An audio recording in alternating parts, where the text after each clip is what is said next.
नमस्कार साथियों। CGPSC current affair के ऑनलाइन प्लेटफॉर्म में आप सबका स्वागत है।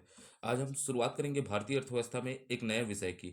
अब तक हमने भारतीय अर्थव्यवस्था में सामान्य परिचय पर क्या कर लिया है, चर्चा कर लिया है। अब शुरुआत करते हैं भारतीय अर्थव्यवस्था में नए चैप्टर की, जिसका नाम होगा वित्त बाजार, वित्त बाजार एवं वित्त व्यवस्था। मैं सीधा शुरुआत करूंगा टफ चैप्टर का, वित्त बाजार एवं वित्त व्यवस्था पर क्या करेंगे, चर्चा करेंगे। किस पर? भारतीय वित्त बाजार एवं वित्त व्यवस्था पर क्या करेंगे, चर्चा करेंगे। तो बिल्कुल आप तैयार रहिएगा इस चैप्टर में। इस चैप्टर को हम विस्तृत तरीके से क्या करेंगे, अध्ययन करेंगे। तो शुरुआत करते हैं भारतीय वित्त बाजार और वित्त व्यवस्था। तो सबसे पहले हमको क्या समझना है, इसके अंतर्गत क्या पढ़ना है, कैसे पढ़ेंगे। तो वित्त बाजार क्या होता है, दो प्रकार में बांट देते हैं। वित्त बाजार को कितने भागों में बांटते हैं, दो भागों में बांटते हैं। पहला हो जाएगा भारतीय वित्त बाजार। क्या हो जाएगा? भारतीय वित्त बाजार। कौन सा हो जाएगा? भारतीय वित्त बाजार होता है। एक क्या हो जाता है, अंतर्राष्ट्रीय वित्त बाजार होता है। क्या होता है? अंतर्राष्ट्रीय वित्त बाजार होता है। तो वित्त बाजार को कितने भागों में बांटे, दो भागों में। एक हो गया भारतीय वित्त बाजार, एक कौन सा हो गया, अंतर्राष्ट्रीय वित्त बाजार। हमारे सिलेबस में क्या पढ़ना है, भारत की अर्थव्यवस्था पढ़ना है। हमको क्या पढ़ना है, भारत की अर्थव्यवस्था। तो हम किसका अध्ययन करेंगे, भारतीय वित्त बाजार का अध्ययन करेंगे। किसका अध्ययन करेंगे, भारतीय वित्त बाजार का। तो भारतीय वित्त बाजार का अध्ययन करने से पहले सबसे पहले हम क्या पढ़ेंगे, बाजार क्या है करके समझेंगे। व्हाट इज मार्केट, सबसे पहले क्या समझेंगे, बाजार क्या है करके।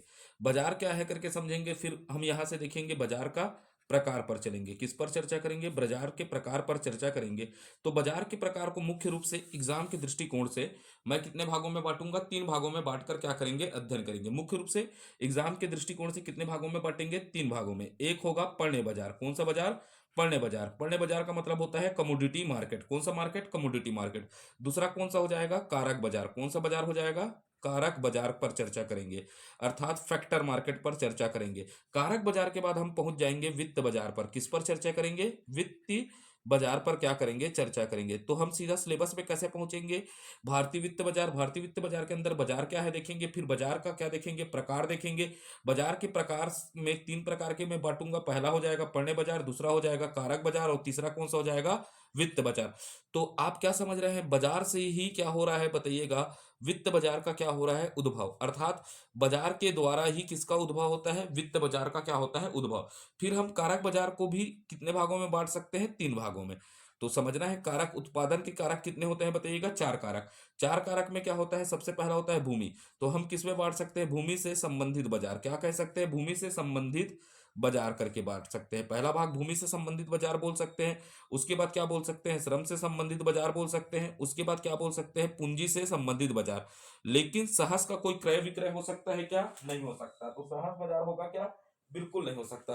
तो ये हो गए हमारे पास कारक बाजार के तीन प्रकार। उसके बाद वित्त बाजार है। इस वित्त बाजार को दो भागों में बांटकर पढ़ेंगे। एक होगा संगठित, संगठित क्षेत्र होगा। वित्त बाजार के अंतर्गत कौन सा क्षेत्र होता है, संगठित क्षेत्र। एक होता है असंगठित वित्त बाजार होता है। क्या होता है, असंगठित वित्त बाजार। सभी चीजों को चर्चा करेंगे।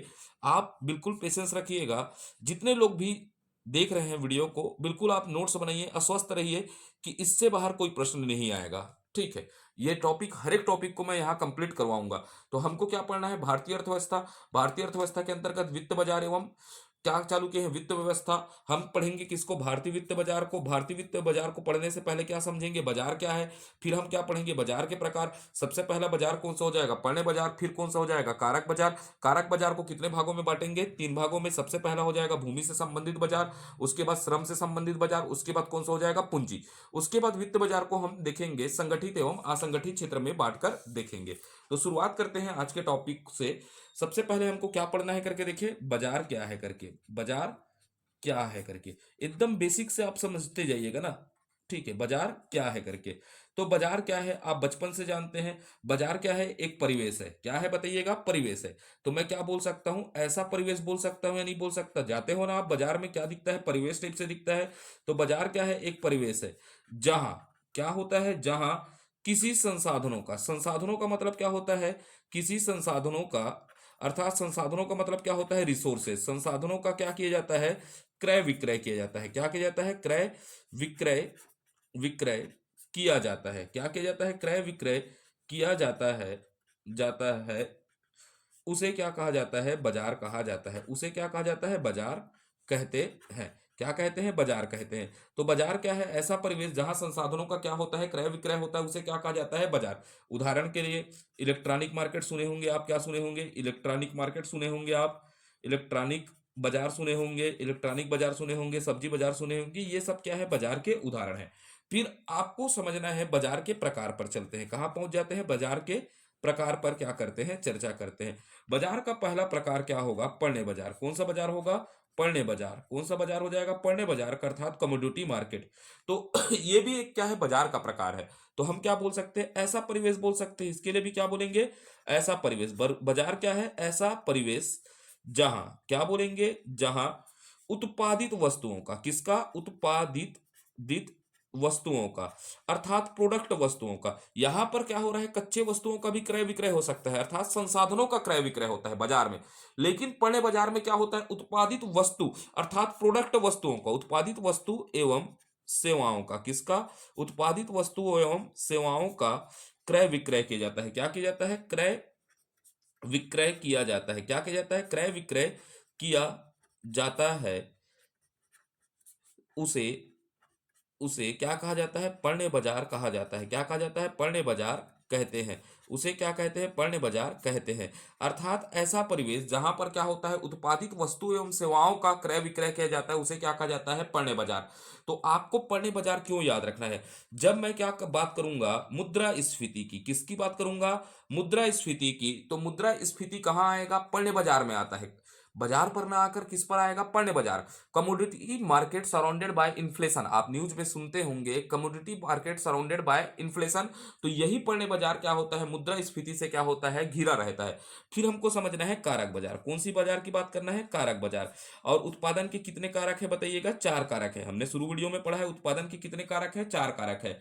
तो भाई क्या होगा? 4 कारक है। जहां पर फिर क्या लिख सकता हूं? जहां पर भूमि, श्रम, पूंजी। किसकी बात करूंगा? भूमि, श्रम, पूंजी का क्रय विक्रय किया जाता है। क्रय विक्रय किया जाता है। क्या किया जाता है? क्रय विक्रय किया जाता है। ऐसा परिवेश जहां पूंजी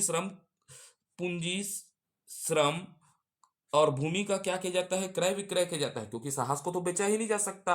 तो उस परिवेश को क्या कहा जाता है? कारक बाजार कहते हैं। तो उसे क्या कहते हैं बोलिएगा? कारक बाजार कहते हैं। क्या कहते हैं? कारक कारक बाजार कहते हैं। क्या कहते हैं? कारक बाजार कहते हैं।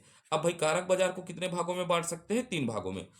याद रखने का प्रयास करना है। कारक बाजार कितने भागों में बढ़ सकता है? 3 भागों में।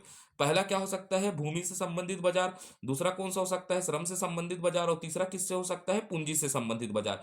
तो भूमि से संबंधित बाजार क्या होगा? ऐसा परिवेश जहां पर भूमि संसाधनों का क्या किया जाता है? क्रय विक्रय किया जाता है, उसे क्या कहा जाता है? भूमि से संबंधित बाजार। ऐसा परिवेश जहां पर श्रम संसाधनों का क्या किया जाता है? क्रय विक्रय किया जाता है, उसे श्रम से संबंधित बाजार कहा जाता है। अब पूंजी बाजार, ऐसा परिवेश जहां पर पूंजी का क्या किया जाता है? क्रय विक्रय किया जाता है, उसे क्या कहा जाता है बताइएगा?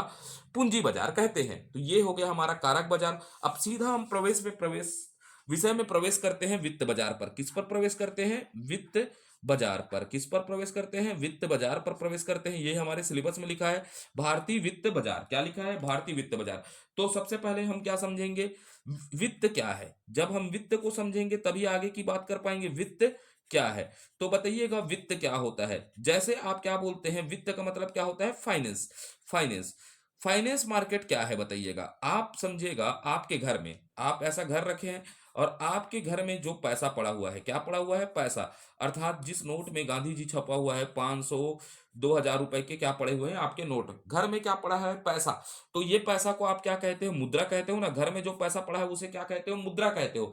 लेकिन आप किसी को इस मुद्रा को प्रयोग करने दे देते हो, अर्थात किसी को आप इस मुद्रा को आप क्या कर लीजिए? उपयोग कर लीजिए। तो उसको क्या कहते हो? आपने सामने वाले को क्या किया? फाइनेंस किया। क्या किया करके बोलते हो? फाइनेंस। वित्त का मतलब भी क्या होता है? फाइनेंस होता है ना। घर में पड़ा हुआ पैसा क्या कहलाएगा? मुद्रा। और इसी मुद्रा को आप किसी दूसरे व्यक्ति को दे देते हो, तो आप एक शब्द कहते हो कि मैं उस व्यक्ति को क्या किया? फाइनेंस किया। अर्थात मुद्रा के प्रयोग के अधिकार को ही तो क्या कहेंगे? वित्त कहेंगे। इस मुद्रा के प्रयोग के अधिकार को क्या कहा जाता है? वित्त कहा जाता है। तो वित्त बाजार क्या है समझिएगा। मुद्रा क्या है? मुद्रा के वित्त क्या है? मुद्रा के प्रयोग के अधिकार को, किसको? प्रयोग के अधिकार को, मुद्रा के प्रयोग के अधिकार को वित्त कहा जाता है। क्या कहा जाता है? वित्त कहा जाता है। मुद्रा के प्रयोग के अधिकार को क्या कहा जाता है? वित्त कहा जाता है। ये हो गया वित्त। अब फिर वित्त को आप समझ लिए तो आपको समझना क्या है, वित्त बाजार क्या है करके। वित्त बाजार क्या है करके समझना है। व्हाट इज फाइनेंस मार्केट करके। अब वित्त बाजार क्या है समझते हैं। तो वित्त बाजार क्या होगा भाई, वित्त का मतलब क्या होता है, मुद्रा के प्रयोग के अधिकार को क्या कहते हैं, वित्त कहते हैं। तो क्या कह सकते हैं, जिस परिवेश में जिस परिवेश में जिस परिवेश में मुद्रा के अधिकारों का, किसका, अधिकारों का क्रय विक्रय, क्या, क्रय विक्रय किया जाता है। क्या किया जाता है, क्रय विक्रय किया जाता है। अर्थात ऐसा परिवेश जहां मुद्रा के अधिकारों का क्रय विक्रय किया जाता है, उसे क्या कहते हैं, वित्त बाजार कहते हैं। उसी को क्या कहते हैं, वित्त बाजार कहा जाता है। क्या कहा जाता है, वित्त बाजार कहा जाता है। तो ऐसा परिवेश जहां पर मुद्रा के अधिकारों का क्या किया जाता है, क्रय विक्रय किया जाता है, उसे क्या कहा जाता है, वित्त बाजार कहा जाता है। अब भाई सीधा वित्त बाजार कहा जाता है। अब यहां से हम प्रवेश कहां कर जाएंगे, भारतीय वित्त बाजार में। कहां, भारतीय वित्त बाजार में क्या कर जाएंगे, प्रवेश करेंगे। तो भारतीय वित्त बाजार को दो भागों में बांटेंगे। तो आगे के पेपर को मैं बदलता हूं। अब क्या करेंगे, भारतीय वित्त बाजार में प्रवेश करेंगे। तो भारतीय वित्त बाजार को कितने भागों में बांटेंगे, दो भागों में बांटकर क्या करेंगे, अध्ययन करेंगे। तो सीधा शुरुआत करते हैं, भारतीय वित्त बाजार पर चलते हैं। किस पर, भारतीय वित्त बाजार पर चलते हैं। तो भारतीय वित्त बाजार को दो भागों में बांटकर देखेंगे। एक सबसे पहले क्या हो जाएगा बताइएगा, पहला हो जाएगा, हम इसमें बांटेंगे मुद्रा बाजार।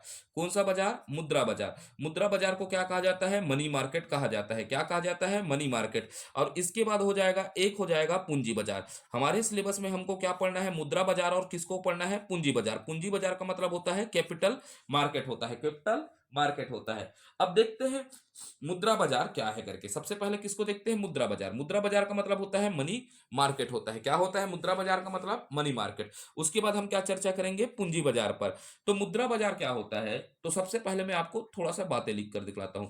इस बाजार में, फिर समझाता हूं, इस बाजार में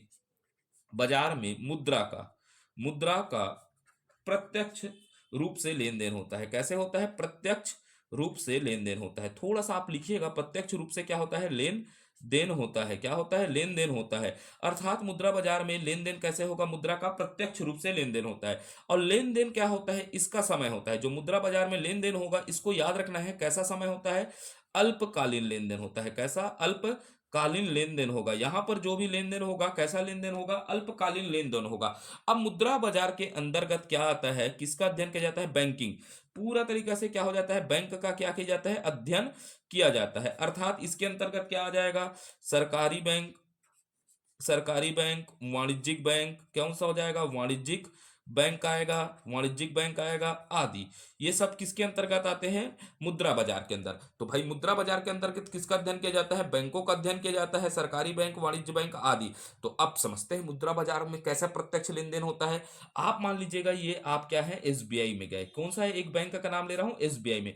एसबीआई में आप क्या है बताइएगा, ये कस्टमर है, ग्राहक है। तो ग्राहक गया किसको, पैसा जमा करने के लिए। किसको जमा करने के लिए, पैसा जमा करने के लिए। तो ये ग्राहक के हाथ में क्या है, पैसा है। तो ये पैसा ले जाकर किसको देगा, डायरेक्ट एसबीआई के मैनेजर को देगा या नहीं देगा। तो लेन देन कैसे होता है बताइएगा, प्रत्यक्ष होगा ना। इसीलिए मुद्रा बाजार में लेन देन कैसा होता है, प्रत्यक्ष होता है। अब प्रत्यक्ष होता है तो लेन देन कैसे होता है, अल्पकालीन होता है। अब मुद्रा बाजार के अंतर्गत बैंकिंग का अध्ययन किया जाता है। तो भाई बैंकिंग का अध्ययन किया जाता है, तो इस मुद्रा बाजार को नियंत्रण की आवश्यकता है या नहीं है। जैसे आपको भी नियंत्रण कौन करते हैं, नियंत्रण कौन करते हैं, आपके पेरेंट्स करते हैं, वैसे ही इसका नियंत्रण कौन करेगा, आरबीआई करता है। मुद्रा बाजार को नियंत्रण कौन करता है बताइएगा, आरबीआई। और इसी को बोलेंगे, नियंत्रण के साथ क्या बोलेंगे, विनियमन। क्या बोलेंगे, विनियमन। विनियमन का मतलब होता है रेगुलेटिंग, कौन करता है, आरबीआई। तो प्रश्न पूछता है मुद्रा बाजार का विनियमक कौन है, तो आपको आंसर देना है आरबीआई। इसको स्टार डाल लीजिएगा, इसको क्या डाल लीजिएगा, आप स्टार डाल के रख लीजिएगा। मुद्रा बाजार का नियंत्रण कौन करता है, आरबीआई, और विनियमन कौन करता है, आरबीआई। अब समझना है पूंजी बाजार। अब भाई पूंजी बाजार क्या है, तो अब पूंजी बाजार क्या होता है, ऐसा यहां पर क्या होता है समझिएगा, पहले समझिएगा। यहां मुद्रा का, किसका, मुद्रा ऑब्लिक क्या कर देता हूं, वित्त का का अप्रत्यक्ष, कैसे बोल रहा हूं, अप्रत्यक्ष लेन देन होता है। कैसा लेन देन होता है, अप्रत्यक्ष लेन देन होता है। क्या होता है, लेन देन होता है करके याद रखना है। कैसा लेन देन होता है? अप्रत्यक्ष लेन देन होता है। अब यहां पर जो लेन देन होगा वो कैसा लेन देन होता है? दीर्घकालीन लेन देन होता है करके मैं समझाता हूं आगे। दीर्घकालीन लेन देन होता है, दूसरा पॉइंट आपको याद रखना है, दीर्घकालीन लेन देन होता है। और दीर्घकालीन लेन देन के साथ, और ये सीजीपीएससी मेंस में भी आपको तैयारी करना है। अब यहां से मेंस का सिलेबस चालू हो जाता है ना, हर एक क्वेश्चन लिखाऊंगा। प्री प्लस मेंस है हमारी क्लासेस, ठीक है। तो क्या हो जाएगा? दीर्घकालीन लेन देन होता है। दीर्घकालीन लेन देन होता है तो इसके अंतर्गत क्या आता है? उदाहरण के लिए प्रतिभूति बाजार। कौन सा बाजार? प्रतिभूति बाजार इसके अंतर्गत आएगा, शामिल किया जाता है पूंजी बाजार के अंदर। इसी के अंतर्गत क्या आएगा? शेयर मार्केट भी आएगा। क्या आएगा? शेयर मार्केट आएगा। तो ये सब चीजें इसके अंतर्गत आती है। अब लेन देन कैसे होता है अप्रत्यक्ष, उसको समझते हैं। जैसे एक कंपनी है, मान लीजिएगा कंपनी है, कंपनी का नाम रख दिया मैं टाटा कंपनी। क्या रखा हूं? टाटा और बाटा कंपनी, जो भी रख दीजिए, टाटा कंपनी है। और एक क्या है यहां पर? जनता है। क्या है बताइएगा? जनता है। अब ये कंपनी को क्या चाहिए था? पैसा चाहिए था। तो पैसा के लिए क्या जारी किया? शेयर जारी करेगा। कंपनी को क्या चाहिए? पैसा, और पैसा चाहिए तो क्या जारी करेगा? शेयर। अब ये शेयर कहां चले गया बताइएगा? शेयर मार्केट में जारी किया। कहां चले गया? शेयर मार्केट में गया। अब शेयर मार्केट से कंपनी का शेयर को कौन खरीदा? जनता खरीदा ना। कौन खरीदेगा? शेयर मार्केट से जनता। और शेयर मार्केट इस पैसे को किसको देगा? कंपनी को देगा। तो यहां पर कंपनी और जनता का कोई संबंध हो पा रहा है क्या? नहीं दिख रहा है ना। तो इसीलिए पूंजी बाजार को कौन सा बाजार कहा जाता है? यहां पर अप्रत्यक्ष लेन देन हो रहा है, क्योंकि जनता सीधा कंपनी से शेयर नहीं खरीद रही है। किससे खरीद रही है? शेयर मार्केट के थ्रू कंपनी से क्या करती है? शेयर खरीदती है। इसीलिए इसे क्या कहा जाता है? यहां पर लेन देन कैसे होता है? अप्रत्यक्ष। अब भाई पूंजी बाजार है, इसका भी क्या का जरूरत होगा बताइएगा? नियंत्रण। क्या होगा? नियंत्रण। नियंत्रण का मतलब क्या होता है? कंट्रोल। तो या इसी का क्या कहेंगे? विनियमन। क्या कहेंगे? विनियमन। तो इसका नियंत्रण और विनियमन कौन करेगा करके प्रश्न पूछता है। पूंजी बाजार का नियंत्रण और विनियमन किसके द्वारा किया जाता है? तो इसको करता है सेबी। क्या करता है? SEBI, security exchange board of India. तो हमको इसमें सेबी और क्या पढ़ना है? आरबीआई को भी अच्छे से अध्ययन करना है।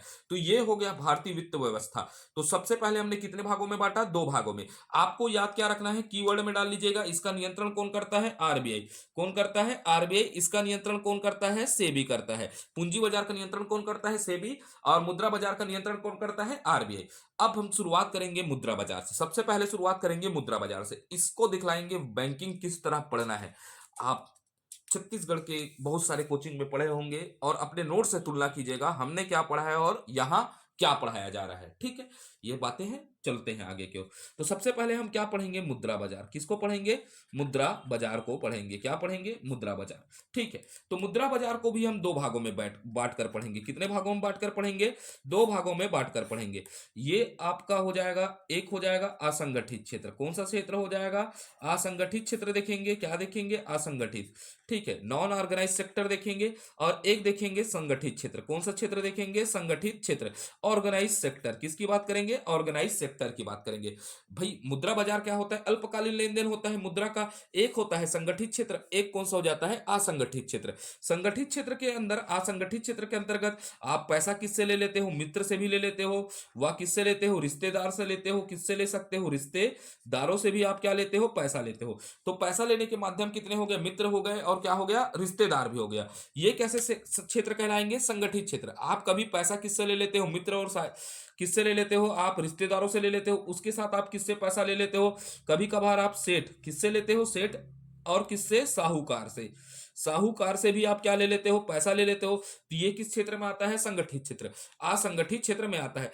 क्यों असंगठित क्षेत्र कहा जाता है? कि इस क्षेत्र के लिए कोई नियम कानून नहीं है। इसीलिए मुद्रा बाजार का वह क्षेत्र जहां पर किसी प्रकार का नियम कानून नहीं होता, उसे कौन सा क्षेत्र कहा जाता है? असंगठित क्षेत्र। अब संगठित क्षेत्र क्या होता है समझना है। संगठित क्षेत्र में क्या आ जाएगा? पूरा व्यापारिक बैंक। कौन सा आ जाएगा? व्यापारिक बैंक पूरा किस में आएंगे? संगठित क्षेत्र में आएंगे। व्यापारिक बैंक के साथ क्या आएगा? साहूकार आ जाएगा। सहकारी बैंक, साहूकार बोलता हूं, सहकारी बैंक आ जाएगा संगठित क्षेत्र में। इसके अंदर ग्रामीण बैंक भी आ जाएंगे। कौन सा? ग्रामीण बैंक भी इसके अंतर्गत आएंगे। क्यों इसे संगठित क्षेत्र कहा जाता है? कि संगठित क्षेत्र के लिए नियम कानून होता है। क्या होता है? नियम कानून। अर्थात इसका क्या होता है? संगठित क्षेत्र का क्या होता है?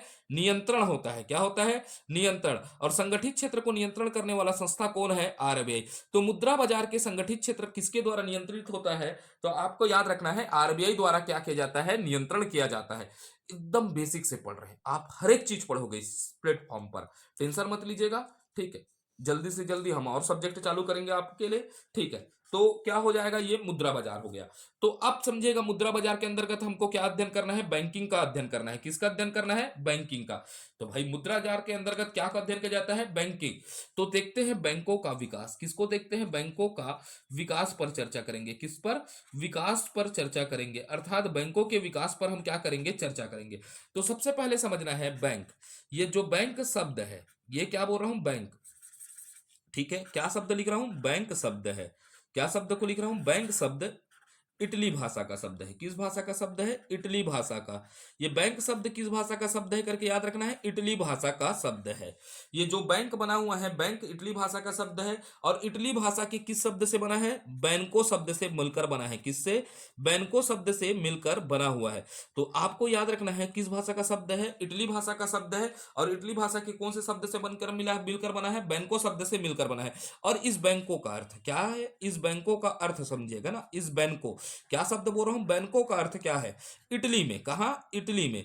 व्यक्ति क्या होता है, कुछ व्यक्ति किसमें, ब्रेंच में बैठकर, ये है ऐसा ब्रेंच है, ऐसा ब्रेंच में बैठते थे, ठीक है। ये ब्रेंच समझ लीजिएगा, चार पैर वाला ब्रेंच है। और ब्रेंच में बैठकर क्या करते थे, मुद्रा का लेन देन करते थे। किसका, मुद्रा का लेन देन करते थे, लेन देन करते थे। ये जो इटली में बैंको है, ये बैंको क्या होते हैं, इटली में कुछ व्यक्ति किसमें बैठकर, ब्रेंच में बैठकर, ब्रेंच में बैठकर बैठकर किसका लेन देन करते थे, मुद्रा का लेन देन करते थे। इन्हीं को क्या कहा गया, बैंकों कहा गया। और इन्हीं बैंकों से क्या बन गया, बैंक शब्द की क्या हुई, उत्पत्ति हुई। तो इसको आपको बस इतना ही जानना है, किस चीज को जानना है, बैंक। बैंक किस शब्द से बना है, इटली भाषा के किस शब्द से बनकर बना है, बैंको शब्द से। किस शब्द से मिला है, बैंको शब्द से। और बैंकों का अर्थ क्या होता है, इटली में कुछ व्यक्ति ब्रेंच में बैठकर किसका लेन देन करते थे, मुद्रा का लेन देन करते थे। उन्हीं को क्या कहा गया है, बैंक कहा, बैंक कहा गया। बाद में इसी को क्या कहा गया, बैंक कहा गया। अब यहां से हमको पढ़ना है बैंकों का, बैंक क्या है। अभी तो बैंकों का विकास देख लिए, कहां से हुआ, इटली से। फिर हमको समझना है बैंक क्या है, क्या है, व्हाट इज बैंक, ठीक है। बैंक क्या है समझना है, ठीक है। तो बैंक क्या है, तो इसके लिए हमको एक अच्छा सा परिभाषा समझना है। मेंस जाएंगे तो मेंस में आपको क्या लिखना है, प्रश्न पूछेगा बैंक क्या है। ये हमारे अब सिलेबस में शुरुआत हो गया ना मेंस का।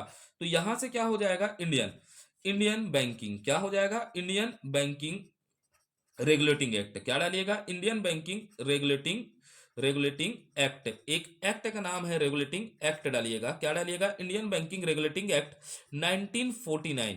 क्या हो रहा है, एक अधिनियम ले लिया ना, ठीक है। रेगुलेटिंग एक्ट की बात किया, इंडियन बैंकिंग रेगुलेटिंग एक्ट 1949 में कहा गया है। क्या कहा गया है, में कहा गया है। तो अब हम एक डेफिनेशन बना लेते हैं, बैंक क्या है करके। किसके अनुसार, इंडियन बैंकिंग रेगुलेटिंग एक्ट 1949 के अनुसार। जहां कहा गया है कोई संस्था, क्या बोल रहा है, कोई संस्था, मैं नहीं बोल रहा हूं, ये एक्ट कह रहा है ना, कोई संस्था जो बैंकिंग की, किसकी, बैंकिंग की व्यवस्था करती है। क्या करती है, व्यवस्था करती है। कोई भी संस्था किसकी व्यवस्था करती है, बैंकिंग की व्यवस्था करती है, उसे बैंक कहा जाता है। उसे क्या कहा जाता है, बैंक कहा जाता है। जो भी संस्था किसकी व्यवस्था करेगी, बैंकिंग की व्यवस्था करेगी, उसे क्या कहा जाता है, बैंक कहा जाता है। अब समझना है भी क्या कहा है, कोई भी संस्था किसकी बैंकिंग की व्यवस्था करती है, उसे क्या कहा जाता है, बैंक कहा जाता है, ठीक है। तो अब यहां से ये डिफाइन भी किया है ना, बैंकिंग व्यवस्था के अंतर्गत, यही एक्ट बताता है बैंकिंग व्यवस्था के अंतर्गत, अर्थात किस अवस्था के अंतर्गत, बैंकिंग व्यवस्था के अंतर्गत, अंतर्गत किसको शामिल किया जाता है, जमा स्वीकार। क्या आता है बैंकिंग व्यवस्था के अंतर्गत, जमा स्वीकार करना, जमा स्वीकार करना, ठीक है, जमा स्वीकार करना। किसको, बैंकों द्वारा बैंकिंग व्यवस्था के अंतर्गत क्या को लिया गया है बताइएगा, अंतर्गत निम्न कार्य शामिल है। बैंकिंग व्यवस्था के अंतर्गत आप ऐसा लिख लीजिएगा अच्छा सा, निम्न कार्य शामिल है करके, निम्न कार्य शामिल है। ये अच्छा हो जाएगा आपके लिए, और शामिल है, निम्न कार्य शामिल है। तो भाई इसी में बताया गया बैंकिंग व्यवस्था के अंतर्गत निम्न कार्य शामिल है। तो पहला क्या किया, जमा स्वीकार करना, और दूसरा क्या होता है, ऋण देना। यही तो बैंक है। बैंक आपसे क्या लेता है, पैसा जमा करने जाते हैं तो आपके पैसा को क्या करता है, स्वीकार करता है, और समय होने पर ऋण प्रदान करता है। तो बैंक क्या है करके समझेगा। इंडियन बैंकिंग रेगुलेटिंग एक्ट 1949 में कहा गया है कि कोई भी संस्था जो बैंकिंग की व्यवस्था करती है उसे कहा जाता है, बैंक कहा जाता है। और बैंकिंग व्यवस्था के अंतर्गत निम्न कार्यों को शामिल किया जाता है, पहला जमा स्वीकार करना, और दूसरा क्या प्रदान करना, ऋण प्रदान करना। ये क्या है, बैंकिंग व्यवस्था है। क्या है बोलिएगा? बैंकिंग व्यवस्था है। ठीक है, अब देखते हैं भारत में बैंकिंग प्रणाली का विकास। देखते हैं किसमें प्रणाली का? भारत में बैंकिंग प्रणाली का विकास देखते हैं। किसका? बैंकिंग प्रणाली का क्या देखेंगे? विकास। प्रणाली का विकास। भारत में किस प्रकार बैंकिंग प्रणाली का विकास हुआ? तो इतिहास की पृष्ठभूमि में जाएंगे। इतिहास की पृष्ठभूमि में जाएंगे तो यहां से मैं ज्यादा बात नहीं करूंगा। यूरोप से आया, यूरोपीय आया, क्या हुआ, फलाना हुआ, ढिकाना हुआ, प्लासी का युद्ध हुआ, फिर क्या हुआ, अंग्रेज यहां पर क्या हो गए? स्थापित हो गए। कहां हुए? अंग्रेज यहां पर स्थापित हो गए। भारत में क्या हो गए? स्थापित हो गए। और भारत में स्थापित होने के साथ इन्हें क्या करना था? मुद्रा का क्या करना था? लेन देन करना था, क्योंकि इनका मूल निवास कहाँ था? उपनिवेश कर रहे थे। उपनिवेश कर रहे थे तो कहाँ रह रहे थे? ब्रिटेन में। अब ब्रिटेन में रह रहे थे तो सोचिएगा इन्हें क्या करना था? पैसा का लेन देन करना था। तो ये भी चाहेंगे कि भारत में एक बैंकिंग तंत्र हो जिसके माध्यम से हम रुपए का क्या कर सके? मुद्रा का लेन देन कर सके। इसीलिए भारत में बैंकिंग प्रणाली का विकास ब्रिटिश काल से होता है। क्या होता है? ब्रिटिश काल से भारत में बैंकिंग प्रणाली का क्या दिखता है? शुरुआत दिखता है। तो देखते हैं सबसे पहला बैंक कब बनेगा? 1770 को याद रखिएगा। कब को याद रखिएगा? पहला समय एकदम दिमाग में घर में बोलिए 1770। कब बोलिएगा? जो भी वीडियो देख रहे हैं, मेरे को ये नहीं पता कि कितने लोग देख रहे हैं और मैं ये भी नहीं सोचता आगे। ठीक है, 1770 कब की बात कर रहा हूं? 1770 में भारत में सर्वप्रथम, पहला पॉइंट याद रखिएगा, भारत में सर्वप्रथम सर्वप्रथम एलेक्जेंडर, क्या है? Alex gender gender and company द्वारा, क्या होता है? एलेक्जेंडर एंड कंपनी द्वारा एक कंपनी था, एलेक्जेंडर एंड कंपनी द्वारा बैंक ऑफ, किसकी? बैंक ऑफ हिंदुस्तान की स्थापना की गई। किसकी? बैंक ऑफ हिंदुस्तान की तान की स्थापना की गई। स्थापना किया गया। बैंक ऑफ हिंदुस्तान का स्थापना किया गया। तो भाई भारत का पहला बैंक, अर्थात क्या होगा? विदेशियों द्वारा स्थापित भारत का पहला बैंक कौन सा हो जाएगा? Bank of Hindustan. भाई यहां से एक प्रश्न पूछेंगे, भारत का पहला बैंक कौन सा हो जाएगा? Bank of Hindustan. लेकिन यहां से एक लाइन बदल दिया, भारतीयों द्वारा संचालित पहला बैंक कौन सा हो जाएगा? बताइएगा। संचालित बोल रहा हूं ना, ठीक है। तो भारतीयों द्वारा संचालित पहला बैंक कौन सा हो जाएगा? बैंक ऑफ क्या हो जाएगा? आपको याद रखना है, अवध कमर्शियल बैंक। कौन सा हो जाएगा? Awadh commercial bank. उसके बाद याद रखना है, भारतीयों द्वारा स्थापित पहला बैंक पूछ दिया तो पंजाब नेशनल बैंक है। भारत का सबसे पहला बैंक कौन सा हो जाएगा? बैंक ऑफ क्या हो जाएगा? हिंदुस्तान। भारतीयों द्वारा संचालित पहला बैंक कौन सा हो जाएगा? Awadh commercial bank. ठीक है, और भारतीयों द्वारा स्थापित पहला बैंक कौन सा हो जाएगा? Punjab national bank. आगे मैं सब चीजों को लिखाऊंगा, इसीलिए पहले से बताया हूं। ये क्या होगा? भारत का पहला बैंक होगा। कौन सा? Bank of Hindustan. अब बैंक ऑफ हिंदुस्तान के बाद हमको दो डेट याद रखना है। 1806 को याद रखना है। किसको? 1806। फिर आपको याद रखना है 1840 को। कब को याद रखना है? 1840। और इसके बाद चौथा डेट आपको याद रखना है 1843 को। कितने को? 1843 को। हमको कितना डेट याद रखना है बोलिएगा? तीन डेट। पहला हो गया 1806, 1840, उसके बाद 1843 को पकड़िएगा। कितने को पकड़िएगा? 1843। थोड़ा सा स्टोरी नरेट करिएगा ना, थोड़ा सा आप यहां पर रटना मत, थोड़ा सा स्टोरी नरेट करिएगा। भाई बंगाल ये क्या है? भारत है, ठीक है। भारत पर किसका उपनिवेश था? अंग्रेजों का क्या था? उपनिवेश था। तो इनके सत्ता का केंद्र कहां था? दिल्ली पर ये शासन नहीं किए, समझेगा। दिल्ली से शासन ना कर कर ये किधर किए? ये बंगाल क्षेत्र पर शासन किए। ये कौन सा क्षेत्र है? मुंबई क्षेत्र पर शासन किए। और ये कौन सा क्षेत्र है? मद्रास क्षेत्र पर इन्होंने क्या किया? शासन। दिल्ली को केंद्र नहीं बनाया, क्योंकि इनको उपनिवेशवादी संरचना रखना था, अर्थात कॉलोनियल सिस्टम रखे थे।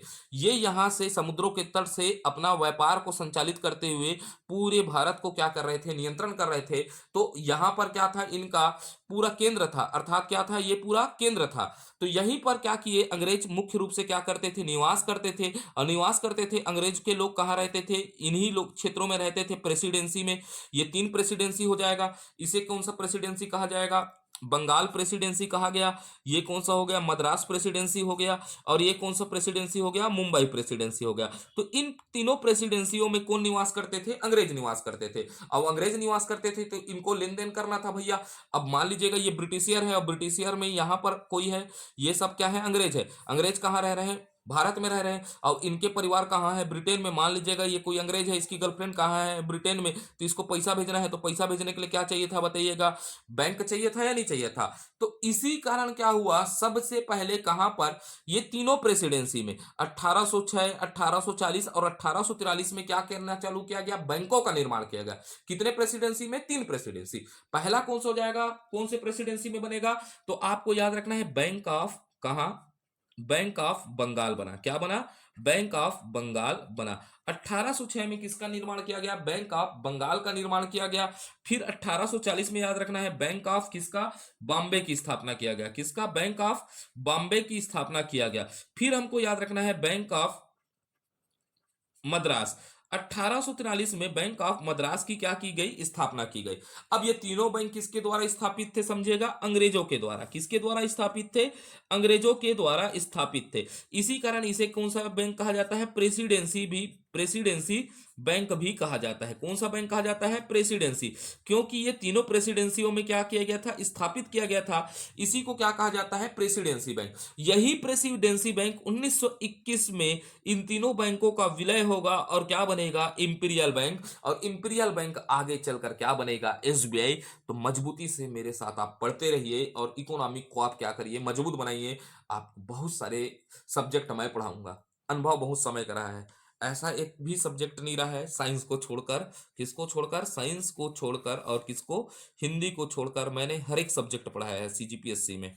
ठीक है, तो धीरे से देखेंगे। आप तो अभी पहला शुरुआत देख रहे हैं, तो धीरे धीरे आप देखते जाइएगा। और बिल्कुल आपको वीडियो और प्रयास अच्छा लगता है तो बताइएगा, नहीं तो मैं तो किसी दिन ऐसा होगा तो चैनल भी बंद कर देंगे। ये कोई भाई कोचिंग संस्था नहीं है, जो मैं एक प्रयास कर रहा हूं, जब तक मैं प्रयास में सफल होता हूं तो ठीक है, असफल होऊंगा तो कोई दिन यूट्यूब चैनल बंद कर दूंगा। ऐसा कोई उद्देश्य नहीं है कि यूट्यूब से पैसा मिलता है, कभी नहीं मिलता, वो हमको भी पता है, बहुत समय से हम कोचिंग में देखते आए हैं। चिल्लर के अलावा कुछ नहीं मिलता है। ठीक है, लोग ऐसा समझते हैं कि यूट्यूब बहुत पैसा देता है, तो मैंने लगभग लगभग 1-1 लाख के प्लेटफॉर्म में देखा है। ठीक है, पैसा वैसा कुछ आता नहीं है यूट्यूब से। ठीक है, ऐसा भ्रम में रहना गलत बात है। मेरा इच्छा था कि मैं पढ़ाता था, और मेरे को क्या होता है, एक लगाव था पढ़ाने में। अभी मैं क्या हूँ, गांव में हूँ, तो गांव में क्या करूँ, कैसे करूँ, टाइम कैसे काटूं, तो मेरे पास जब समय मिलता है तो मैं बिल्कुल क्या कर लेता हूँ, वीडियो बना लेता हूँ। बिल्कुल आपको अच्छा लगता है तो बताइएगा, और नहीं तो मैं क्या है, इस चैनल को बंद करने में ज़्यादा देर भी नहीं लगेगा। ठीक है, ऐसा बातें नहीं है ना, ठीक, जब तक इच्छा रहे तब तक पढ़ाएंगे। आप लोग बस सपोर्ट बनाइए रहिए। ठीक है, और अच्छे से क्या करिए, पढ़िए। पढ़ेंगे तो बिल्कुल मैं आगे चालू करूंगा। एक व्यक्ति भी देखेगा तो मेरे लिए क्या है, मेरा जीत है कि मैं एक व्यक्ति को भी पढ़ा रहा हूँ। ठीक है, तो आपको अच्छा लगता है तो बिल्कुल आप कमेंट करके, लाइक भले मत करिए लेकिन कमेंट करके पढ़ाइए कि यह सीरीज क्या है, उपयोगी है सर, इसको कंटिन्यू रखिए। इससे मेरे को यह भी पता चलेगा कि मैं पढ़ा रहा हूं तो लोग देख रहे हैं या नहीं देख रहे हैं। ठीक है, तो आगे चलते हैं 1843 तक। किसके तक, 1843 तक। ठीक है, 1843 के बाद आपको ने को याद रखना है 1865 पर चलते हैं। किस पर चलते हैं, 1865 को याद रखना है। 1865 में क्या हुआ था, हमको याद रखना है, इलाहाबाद बैंक बना। कौन सा, इलाहाबाद बैंक की स्थापना हुई। किस, इलाहाबाद बैंक की स्थापना की गई। तो आपको याद रखना है 1865 में क्या बना, इलाहाबाद बैंक बनता है करके। कौन सा बैंक, इलाहाबाद बैंक की क्या हुई, स्थापना हुई 1865 में। ठीक है, 1865 के बाद हमको 2 बैंक और देख लेते हैं, फिर आगे कल में चर्चा करेंगे। ठीक है, एक बैंक और देख लेते हैं। ठीक है, एक बैंक का नाम याद रखिएगा, अवध कमर्शियल बैंक। किसकी नाम याद रखिएगा, कमर्शियल। ठीक है, अवध कमर्शियल सीएल बैंक। किसकी बात करिएगा, अवध कमर्शियल बैंक। ठीक है, अवध कमर्शियल बैंक को सन को याद रखिएगा, ये प्रश्न बनते हैं ना। 1881 में क्या हुआ, अवध कमर्शियल बैंक की क्या की गई, स्थापना की गई। भाई ये अवध कमर्शियल बैंक अंग्रेजों द्वारा स्थापित था। किसके द्वारा, अंग्रेजों द्वारा स्थापित था। अंग्रेजों द्वारा क्या किया गया, स्थापित किया गया। तो ये बात को आपको भूलना नहीं है, ये किसके द्वारा स्थापित किया गया, अंग्रेजों द्वारा स्थापित किया गया था अवध कमर्शियल बैंक। और इसका संचालन, लेकिन आपको ये पॉइंट नोट करके याद रखना है ना, तो क्या करना है, इसका संचालन, इसका संचालन अर्थात इसको चलाया कौन, संचालन, संचालित, इसको संचालित किसके द्वारा, भारतीयों द्वारा किया गया। भारतीयों, संचालन, इसका संचालन लिख लीजिएगा ना, क्या लिखिएगा, संचालन भारतीयों द्वारा किया गया। किसके द्वारा किया गया, भारतीयों द्वारा। स्थापित तो अंग्रेजों द्वारा किया गया था, लेकिन इसका संचालन किसके द्वारा किया गया, भारतीयों द्वारा। तो यहां पर क्या होता है, ये भारतीयों द्वारा, किसके द्वारा, भारतीयों द्वारा संचालित, क्या है, संचालित, संचालित प्रथम बैंक है। क्या है, प्रथम बैंक है। भारतीयों द्वारा संचालित कैसा है? प्रथम बैंक है। क्या है पूछेगा? भारतीयों द्वारा संचालित प्रथम बैंक कौन सा है? तो आप क्या डालिएगा? अवध कमर्शियल बैंक है। कौन सा? अवध कमर्शियल बैंक को क्या कहा जाता है? भारतीयों द्वारा संचालित प्रथम बैंक कहा जाता है। वीडियो क्या हो जाता है? ज्यादा लंबा हो जाता है, स्टोरेज की प्रॉब्लम होती है मोबाइल में, वीडियो बीच में अटक जाता है, फिर मेरे को क्या करना पड़ता है? भयंकर देर एडिट करना पड़ता है। तो आपको कैसा लग रहा है यह प्रयास? बिल्कुल बताइएगा, ठीक है। और अच्छा लग रहा है बोलेंगे तो जल्दी से जल्दी एक आध और सब्जेक्ट को चालू करने का प्रयास करूंगा, ठीक है। जियोग्राफी भी चालू कर देंगे इंडिया का, ठीक है। तो आप बताइएगा, आपको वीडियो अच्छा लगता है तो बिल्कुल लाइक करिए। लाइक नहीं कर सकते तो आप बस एक बताइएगा कि कमेंट करिएगा। क्या करिएगा? कमेंट। और कमेंट में बताइएगा यह सीरीज आपके लिए उपयोगी है या नहीं है, जिससे हमें भी पता चले कि हम पढ़ा रहे हैं तो आपके लिए उपयोगी सिद्ध हो रहा है या नहीं हो रहा है। तो भारत माता की जय। अब मिलते हैं अगले वीडियो में। आपसे मिलेंगे सीधा पंजाब नेशनल बैंक से चालू करेंगे और कहां तक पहुंच जाएंगे? एसबीआई तक। कहां पर चर्चा करेंगे? एसबीआई तक। एसबीआई के बाद सीधा हम चर्चा कर जाएंगे आरबीआई पर पहुंच जाएंगे। बिल्कुल अच्छे से पढ़िएगा, ठीक है। धन्यवाद।